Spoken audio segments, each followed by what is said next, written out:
Thank you guys for coming today to hear Renee Dodd read from her award-winning novel, A Cabinet of Wonders.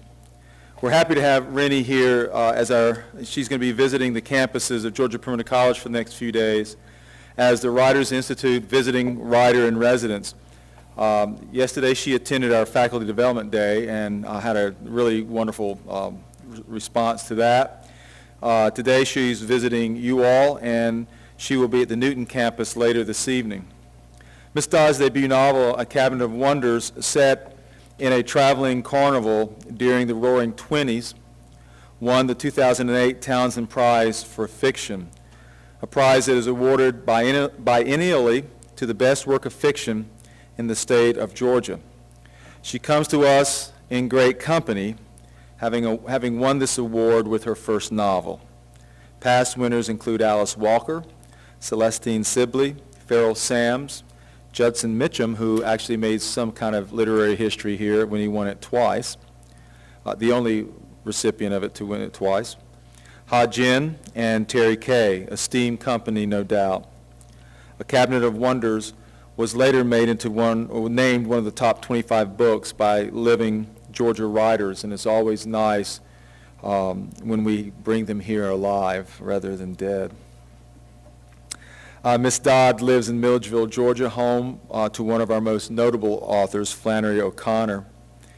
It is there within what O'Connor calls the territory of the devil that Ms. Dodd writes, her characters echoing those of O'Connor as they are transformed from characters we tend to shun as other into reflections of ourselves.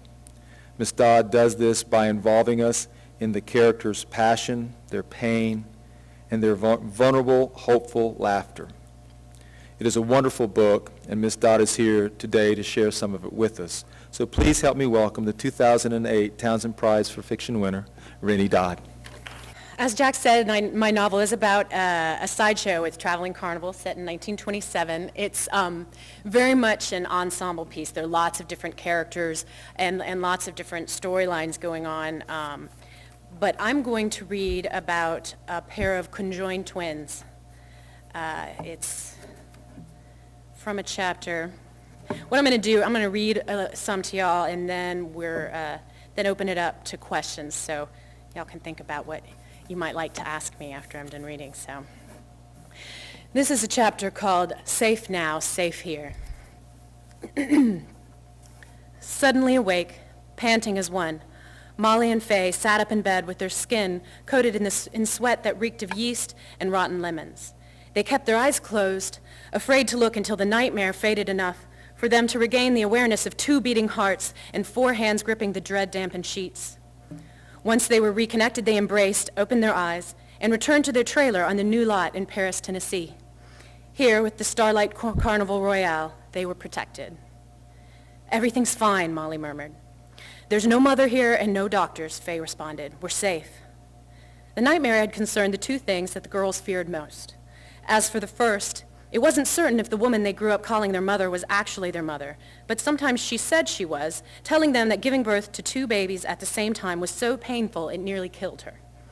Whenever Molly and Faye complained about the dime museum in which she exhibited them, the woman would say, "After what I've been through to give you life, you're mine to do whatever I want to do with." Sometimes she told the girls that she wasn't their mother. She'd say that her body, normal and comely with no part out of the ordinary, could never have created monsters like them, that she had bought them from a woman at the side of the road. She'd say, "The woman must have been a monster too, because she was completely covered up in a cloak, and she only came out at night. I never saw what she looked like, but she must have been hideous." Faye was positive that the woman they called mother was, in fact, their mother. "Normal people can have freak babies, just like freaks can have normal babies," she'd say to Molly. "And sometimes good people like us get born to bad people like her. You can't choose your parents, and they can't choose you." Molly preferred to believe in the mysterious night woman by the side of the road. She loved to speculate about the woman's identity, a fairy woman or a beautiful princess forced to hide her illegitimate pregnancy, or a solitary twin who'd lost her sister tragically and could not bear to keep babies that were a living reminder of that grief. Molly would say, Whoever she was, I know that she was kind and good. My heart tells me so. And Fay would ask her sister, "What does your heart say about her selling us at the side of the road like a watermelon?" They weren't certain of their father's identity either. They never knew him.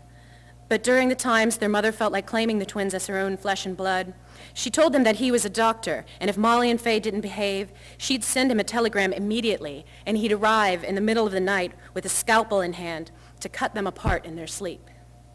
Even now, years after fleeing their mother and her threats, the twins slept thinly, waking at the slightest noise that might signal the approaching menace of separation. In tonight's nightmare, the twins did not usually dream the same dreams at the same time, but when it came to nightmares, their fears were synchronized, identical. They'd been drowning in their own blood, choking on a torrent that spilled from the freshly severed joining place at their hips. Mother and doctor were washed away by the crimson deluge, and the twins flailed separate and alone as their throats clotted with the taste of hot copper, each unable to sense the other, unable to discover if her sister was already dead or still alive, struggling nearby. When Molly and Fay awoke, their tongues tasted acidic, metallic, and they climbed out of bed to gargle away the taste. They knew that sleep would not return soon, so they threw their peacock blue shawl over their shoulders and left the trailer in their nightgowns. Fay suggested that they put on shoes, but Molly objected. "Let's feel the grass and dew under our bare toes," she said. "What if I put on shoes and you stay barefoot?" "No, Fay, please. You know it's not the same if only my toes feel the grass. I want to feel your toes too." After the lice problem back in Alabama, Molly and Fay were wary of going to Saffron for comfort, and Dugan was celebrating his birthday in Savannah that night, so they decided that they would have to shake off the nightmare on their own. Outside, the air was so clear that when they tilted back their heads and stared at the bright and numerous stars in a sky as deep as the ocean, Molly and Fay felt themselves falling into the universe, into fathoms of starlight and eternal night. It gave them chills, goosebumps hatched at their joining place and traveled outward from their hips to their bellies, across adolescent breasts and over soft, unmuscled arms. "What do you think it'd be like?" Fay asked, as they left the circle of trailers containing crowds of slumbering carnies and followed the path to the creek. "What would what be like?" Molly returned, knowing what Fay was asking, but hoping her sister would just say never mind so they could talk about something as far removed from the nightmare as possible. But Fay didn't say never mind. She asked, "What do you think it'd be like to be cut apart?" "I bet it'd be horrible. I mean, at first it might be nice to be independent and all, but that wouldn't last long. We'd be miserable. Even if we weren't, I think that pretty soon we'd get positively bored. Everything would be half as interesting if we didn't have each other's feelings to feel." "But we don't have to feel them," Molly said. "Like right now, I'm feeling all four of our feet on the grass, but I don't have to. I can block it out and just feel me. All you have to do is block me out, and you know what it's like to be separated." "Nah, it wouldn't be like that. When I'm blocking you out, you know I can start to feel you. I know I can start to feel you again whenever I want to. So it isn't like losing something. It's more like not paying attention." "Why are we talking about this, Fay?" "I bet if we were cut apart," Fay went on, "we'd still think we felt each other sometimes. You know how soldiers who get their leg blown off sometimes think it's still there? They'll get an itch and they try to scratch it, but it drives them crazy because the leg that itches isn't even there anymore. I think that being separated might be like that." "You're giving me the screaming memes," Molly said. "I'm giving myself the screaming memes. So why don't we change the subject?" Fay shrugged and stopped speaking altogether, which was just fine with Molly. In the ensuing quiet, she could concentrate on their senses, inhaling the bouquet of early blooming crepe myrtles and feeling the satin confetti of fallen blossoms under four bare feet. Even now, out in the cool night air, the twins felt hot and sweaty from panic. The sour smell of their fear mingled unpleasantly with the fresh fragrance of the flowers. "I wish we had some of that scented soap that Dugan gets us sometimes," Molly said. "He doesn't get it for us," Fay said. "He gets it for Saffron, only he has to give some to us too, so she'll accept the present." "No, I think he buys it for us more than for her. Doesn't matter, though, since we don't have any now." The small river just a few yards off the lot was called Wild Woman Creek, and Molly and Fay wished they knew someone from the town who could tell them the story behind the name. After carefully folding the blue silk shawl, the twins placed it on a patch of clover beside the broad stream, planning to swathe their naked bodies in the silk when clean. They peeled off their clinging nightgowns, which were custom-made like their dresses, and because they had their hair pinned up in twists to create the pin curl ringlets, which were their current fashion trademark, they had to open the necks of the gowns wide as they lifted them off so as not to catch the hairpins on the lace collars. Then they dropped the sweat-soaked garments to the ground and eased into the cold water. With the pin curl twists anchored close to their scalps, Molly and Faye could dip down shoulder deep and splash their faces and necks without wetting their hair. The cold caused the girls' collective goosebumps to multiply and disseminate until bumps occupied nearly every inch of their skin. The stench of fear was gone. They smelled only the flowers, the wet stones at the edge of the creek, and the sweet, astringent tang of pine. "You're pretty chicken, you know," Faye said. "So's your old man," Molly said, scowling. "Nah, it's okay, Moll. Sometimes I'm chicken too, but mostly I'm braver than you." "Gee whiz, thanks." "Don't get yourself in a lather," Faye said. "I don't mean it in a bad way. I think we were made like this on purpose. I was made braver than you so I can look out for us and make us do the scary stuff we need to do, like getting away from Mother. And you're nicer than me and believe in stuff more than I do, so you can keep us from getting too bitter and cranky on account of the world being so lousy." Molly's fingers swirled a whirlpool into the cool creek water. She shrugged. "Well, I guess that sounds all right." "It's the bee's knees," Faye said, nudging her sister with an elbow. "We're a good team." Molly smiled and nodded. Before running away from the dime museum and their cruel maybe mother, Molly and Faye used to daydream about finding a girls' school that would take them in as a charity case. They imagined befriending girls their own age with whom they'd sneak out of school and have adventures and play fun pranks. But it was just a daydream. In truth, they knew that the girls would be snobby and mean, staring and pointing without having paid for the privilege. And supposing the place was run by women who felt a great pity for Molly and Faye and decided to try and help them, then there'd be worse possibilities. Tall, grim physicians with ghoul-white skin dressed in funereal black would be summoned to poke at the twins' naked flesh and guess how much of their internal systems were shared, some of the cold hearts wondering aloud if it'd be worth sacrificing one girl to free the other. Molly and Faye had heard stories. They knew what it'd be like. And throughout the callous examination, blades gleaming deep in a black leather bag would wait for a doctor's hand to choose the weapon best suited to slice the sisters apart. So when Molly and Faye fled the woman they called their mother, they ran not to a silly girls' school, but to the first freak show they could find. Far better to be a freak in the carnival than to be a medical conundrum out in the world. From the very first night the twins found him, Dugan promised that he would protect them from doctors and from their mother, that the circle of his protection would let no one and nothing ever come between the sisters. But now, 3 years further from childhood and closer to adulthood, the twins yearned to be independent, to prove to Dugan and the world that they were nearly grown women. And yet they knew that being Dugan's little girls helped keep them safe from doctors and mothers, helped keep them free to feel their sharing, not only at the joining place, but all the way out to the tips of 20 wiggling fingers and 20 pink toes. The sisters reached the cold, sternum-deep center of Wild Woman Creek and decided wordlessly that they no longer cared about their hair. Without even meeting eyes, they ducked under the icy stream, their toes wedged between rocks to hold themselves in place as they hurriedly yanked out the hairpins. The pin curls untwisted in the rush of the current, the pins skittering along the stones and the silt of the creek bed, startling the crawfish awake. Molly and Faye held their breath for as long as they were able, and endured the cold for as long as they could bear, while the water's icy prickle flowed through their hair and over their freed scalps. Usually after sleeping with the mild pain of pins pressing into the roots of their hair, when they uncoiled the twists, they felt light and fuzzy, as if they had clouds for heads. But this water was so cold that their unpinned heads felt real and solid, with impenetrable edges, 2 heads kept safe and kept close, thanks to Dugan. Molly and Faye, barely able to see each other through the dark surge of liquid, turned and pressed cold lips together in a grateful kiss. Laughing in an explosion of bubbles, they shot upwards, free, joyful, cohate, and broke through the water's surface into night, exhaling breath that felt as warm as morning sunlight against their creek-chilled skin. All right, I think that's all I will read. Thank you. So, I hope y'all have some questions for me. I can always just blather on, but I like to answer questions. So I did a lot of research, definitely, into both history, like conjoined twins who performed in Carnival, and actually got the inspiration for having twins joined at the hip from Daisy and Violet Hilton, who were twins from San Antonio, Texas, who became very, very famous in the 20s and 30s, and even had a song that was very, very popular. And so my inspiration for them in large part came from them. And I also, but I think imagination was also a very big part of it.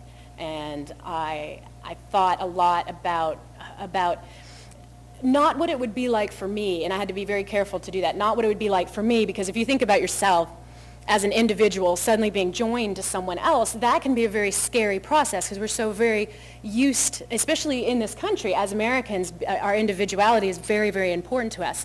And so that can seem like a frightening prospect. But I had to try to think how they would feel. And if you were always from birth joined to another person, your twin, your best friend, your constant companion, then the idea of being separated is what would be terrifying. And at least in my mind. And so I think, and so with a lot of these characters, it was, I do a lot of research and then a lot of considering, a lot of thinking, and stepping outside myself to try to imagine what it would be like.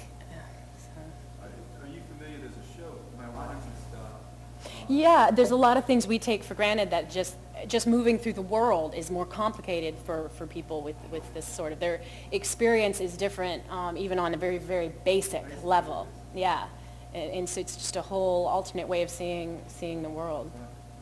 First it started, I guess, I've always been fascinated by carnivals and sideshows and things, and just always, gravitated towards that in books and movies and things, and very interested. And of course, by the time I would be old enough to go to carnivals and things, there was no longer, freak shows weren't really in existence anymore. They'd pretty much been outlawed, and I don't know if I would have been comfortable going to one or not. I mean, I think I was interested in them in fiction. I don't know if I would have been interested in real life. But anyway, they weren't really around anymore. So it's just started to, I would think about it more, and that's how a lot of with writing things will get under my skin, like as an idea, and it's just kind of there, and I'll think about them more and more. And I was noticing that a lot of what I read or saw wasn't really giving me the story that I was craving. I was wanting something that was like intimate and behind the scenes and real, and a lot of what I was seeing was very, something that inspired me a lot, because I have a love-hate relationship with this, is a film called Freaks by Todd Browning, which some of you may have seen late at night on TV and things, and it was a movie made in the 30s and banned for a long time. It was very controversial, and it's both very ahead of its time because it is a kind of intimate, honest, behind-the-scenes look at carnival life, and has a lot of people who were in freak shows at the time, actual performers. It has actually Daisy and Violet Hilton, conjoined twins that inspired me for Molly and Faye, were in this movie, and so it has some things that are ahead of its time, and it's very fascinating. But then the movie slowly but surely becomes a horror film, so that by the end it's like that these people are different, so they're scary and they're violent, and they're going to try to make us like them, and that's the big fear, and so it upsets me because it takes this turn that seems so unfair, and it's a lot of what I think happens in the world. Often, people who are different are otherized. They're made into something inhuman. And so I really wanted to, I couldn't find it out there in the world at the time, at least when I was looking. I wasn't finding any books that really portrayed the real intimate human life of these people. And so I decided I was going to write it for myself and do my best to take these characters that are usually very marginalized and pushed out to the edges of stories and used for symbols or used as accessories to set off more normal characters, supposedly normal characters, and make them the center and give them a voice, So I guess I was starting writing for myself, and then hoping it could reach other people. Okay. This is a chapter where a fat lady named Beatrice is leaving her cheating husband in hopes of joining on to Dugan's Cabinet of Wonders, which is the sideshow that I write about in this. So, it's called Introducing Baby Beatrice. The trees huddled close to the sides of the road and reached across until they touched branch tip to branch tip in the middle, casting a broad shadow that made the dim of evening seem more like the dark of midnight to the frantic woman who ran below. Beatrice Smythe's heart flung itself against her ribs like an animal against the bars of its cage, and yet she ran on, her rolls of flesh joggling under the powder-pink ruffles of her costume, her strawberry blonde ringlets wilting, plastering themselves against the cherry flush of her baby-smooth forehead and cheeks, the jute croaker sack holding her belongings, wearing a groove into her left shoulder. It isn't as late as it seems. The words sang in her mind, kept her running, but the truth was she'd be very lucky if she managed to catch up to the Starlight Carnival Royale before it made the jump from Hereford to whatever town was next on the route. If she missed them, she'd be left homeless, jobless, hopeless. Jimmy would track her to the empty lot, find her huffing and puffing on the ground with her fearful heart still pounding, and she'd be forced to swallow her pride, apologize for trying to run off, and make things up to him by pretending not to mind when she noticed the smell of another woman's perfume. As the tar road became gravel and clay, her footing became less steady over the shifting rocks, but she didn't dare slow down. When the trees thinned and the road opened onto a wide field, she filled with relief to see that although the canvas was down, the banners stripped and rolled, and nearly every ride and concession had been sloughed and loaded, the carnival's fleet of trucks remained standing by. Beatrice scanned the carnies through a saltwater glaze of shock and gratitude until she spotted the tattooed man and dwarf next to a rusted-out, rattletrap blue truck. Panting and grinning, she staggered towards the men, extending her hand to the handsome, dark-haired dwarf who she was certain must be the man she sought.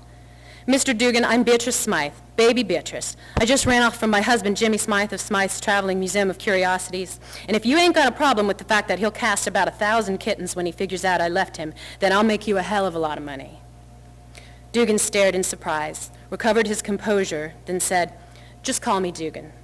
He vigorously shook Beatrice's sweaty hand in his small, powerful grip and added, "Your presence here is more than welcome."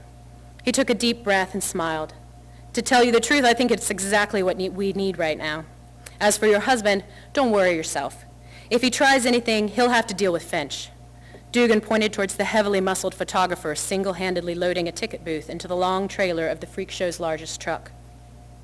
"My, ain't he a bruiser. A regular strong-armed bimbo." Beatrice smiled. Her Jimmy couldn't lift anything heavier than his bankroll. "So I guess I'm in then?" "You certainly are." Dugan's teeth flashed in the moonlight like the candle behind a jack-o'-lantern's grin, his expression warm and hungry. Here was fresh blood to strengthen his family. And it relieved Beatrice to see that their eagerness was mutual. There would be no need to crawl back to Jimmy, at least not yet. "You got to pick up with an empty flatbed?" she asked. "There's no passenger seat made that'll work for me. Traveling with my husband, I used to ride in the pickup that toted hay for the acrobat horses." She shrugged and smiled awkwardly. Only at times like this did her fat embarrass her. Beatrice's imposing and ostentatious bulk was her livelihood and her pride, but traversing a world designed for much frailer forms did have its difficulties. "I assure you, dear, that you are under my care now, and whatever you need to stay happy and healthy, I will provide. First on my list shall be a comfortable ride for your journey." To be welcomed with such enthusiasm, kindness, and chivalry robbed Beatrice of speech, and again her eyes glazed over with briny gratitude, although she did not actually cry. Few carnies allowed themselves tears for anything except manipulating the suckers. All right, that's all I'll read of that chapter. So when you're working No, just as novels.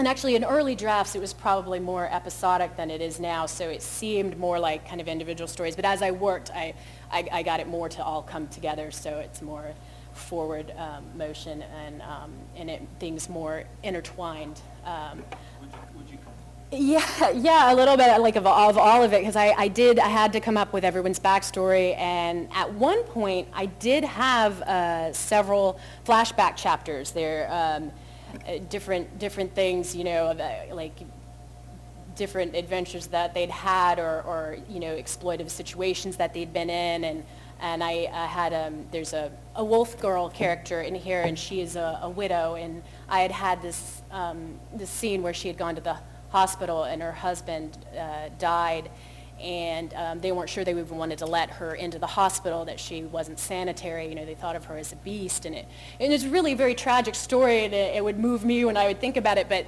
I realized, of course, that it didn't actually have a place in the book, so instead it's kind of mentioned or referred to, but there's a whole chapter that I cut, and that was just one of many that I ended up cutting, and what was left is, for the most part, all like going town from town, moving forward in time, and things that happened in the past are mentioned, but I don't go in depth. And that's something that, you know, I think all writers have to learn, is how to, even if it's a nice chapter, you know, even if it's lovely and you think it's really good, it doesn't always belong, and it can drag a book down. So I have you know, many pages that just got cut, yeah.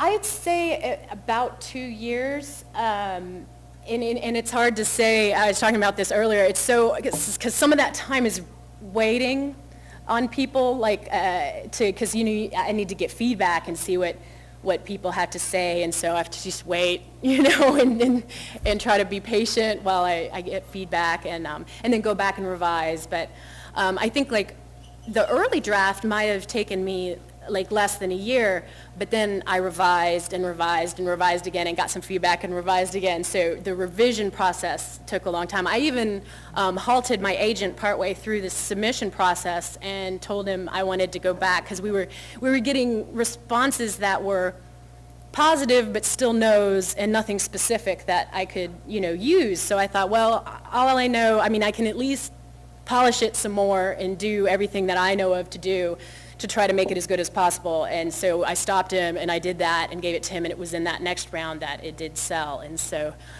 revision was the biggest portion of my time. So it's hard. It is hard. It's hard work, and I think it's hard and noble work. I like to think of it as noble. It's but I think that my biggest advice is both read a lot. If you want to write a lot, read a lot. And especially things, once you actually know what you're writing about and you have ideas, it's good to know what's out there that's similar, just to kind of see what people are doing and be aware of that. So reading a lot, writing a lot, and writing a lot too, keeping in mind that anything can be fixed. Like, people don't have to see your first draft. No one has to see it ever if you don't want. And so you can go back, and then the third piece of advice is revise, revise, revise. And so it can always be fixed. So you just go ahead, get something down on paper. I mean, sometimes it'll come out beautifully the first time. Sometimes it's awful, terrible, and you'd be humiliated for anybody to ever read it. But they don't have to. You could go back and you can fix it before it ever sees the light of day. So it's like, you know, read, write, revise, revise, because it's very few people come to writing like just naturally. I mean, even the people who you might call natural writers still have to revise a lot, still have to read a lot and think a lot. You know, it's very few people, you know, are writing geniuses. And so it's like, if it's something your friend really wants, then don't be discouraged, and know that it does take a whole lot of work, but it's very satisfying.